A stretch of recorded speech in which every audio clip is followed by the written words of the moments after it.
Sa muli kong pagbabalik sa Bukidnon matapos ang 14 na taon, nabalot ako ng magkahalong kaba at excitement sa mga bago kong madidiskubre. Ang napili kong first stop, ang nakilala raw bilang isa sa pinakamalinis na anyong tubig sa Northern Mindanao taong 1990. Mga ka-wonder, welcome po sa Bukidnon. Ngayon, dito tayo sa Lake Apo. Ang sumasakop po dito ay Valencia City. Ayan. Look at the view. It's so beautiful, right? Habang binabaybay ko ang picture-friendly Lake Apo sakay ng floating cottage, hindi ko na rin mapigilang mapapose at mag-feeling grateful sa napakagandang view. Ganap na ganap ang pag-aura. Travel photos, check na agad. Isang uri ng crater lake ang Lake Apo. Ibig sabihin, nabuo ito mula sa isang bunganga ng bulkan na napuno ng tubig. Mayroon itong lawak na 24 hectares at umaabot ang lalim hanggang 26 meters. Tinawag daw itong Lake Apo dahil ang salitang Apo sa Bisaya nangangalog ang matanda gaya ng ating mga lolo't lola.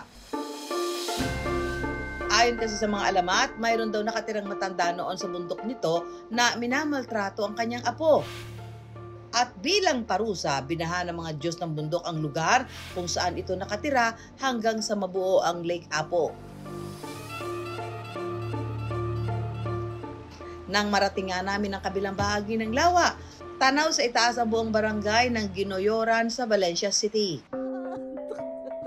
Bakit ka mamumroblema kung wala kang budget papunta sa ibang bansa samantalang dito pa lang makikita mo na yung mga meron sa ibang bansa, di ba? Oh, syempre tangkilikin muna natin yung Pilipinas, di ba? Ayan. Nakikita niyo ba yung nakikita ko? Oh my God, this is so beautiful. Beautiful. Ayan. Old trees. Ayan, bundok sa paligid. Wow! Talagang pasyalan, pampamilya, pambarkada, lahat na talagang pwede nyo gawin dito sa napakagandang Bukidnon! At ma-enjoy mo na to one to sawa, yung mga napakagandang mga view dito. So isa lang ho ito sa mga pwede nyong puntahan, isama sa inyong IT. Kung pupunta kayo dito sa Bukidnon, ito pong Lake Apo. Sa pagbaba ng temperatura sa Bukidnon, ano pa nga bang masarap lantakan? Kundi mamapak ng chocolate bars o kaya humigop ng mainit na sikwate na gawa sa kakao.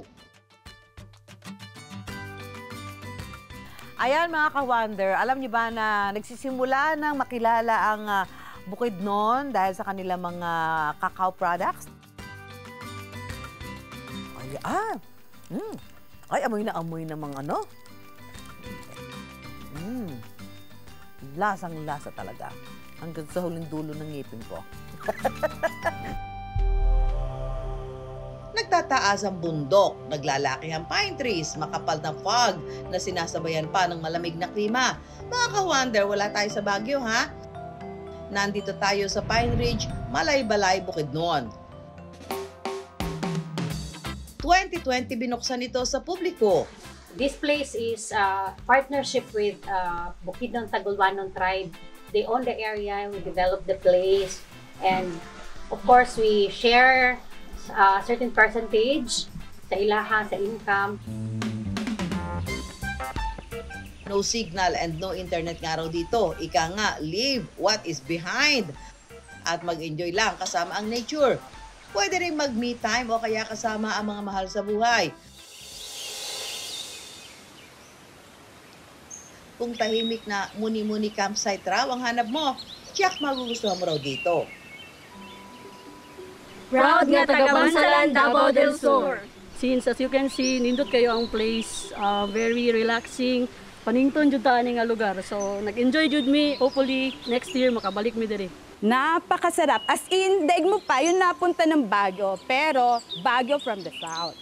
Yes! Mga ka-wonder, napaisip na ba kayo kung saan gawa ang hinihigop niyong tsokolate tulad ng sikwate? Sa Pine Ridge, hindi lang malawak na campsite ang kanilang pambato. Dahil meron din ditong 7-hectare cacao farm. At ang isa sa cacao farmer na katuwang nila, miyembro ng Bukidnon Tagulwanon tribe, ang ka-wonder nating si Alex. Bago nga raw mapang sa kamay ang matamis na tableya, Daraan daw muna sa mapait na proseso. Tumatagal kasi ng 5 taon bago mapatubo ang kakao. Ganito nga rin daw ang naging buhay ng ka-wonder nating si Alex. May mga mapait na sinapit pero nagsumikap na hanapin ang tamis sa kanyang buhay. 2006, nag-start sa poultry, abot ko 9 years. Hangtod sa naplakman ko, mag-wonder yun, sila ka bulan, na-promote din ko Gligman.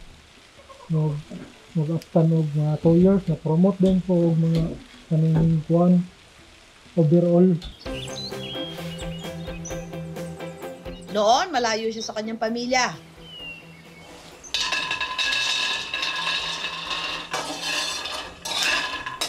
Ngayon, dahil sa kanyang hanap buhay, kasama niya na sila araw-araw.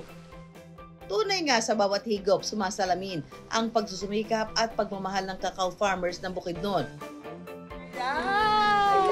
Kaya the next time you take a sip of your hot sikwate from Bukidnon, know that you are special, mga ka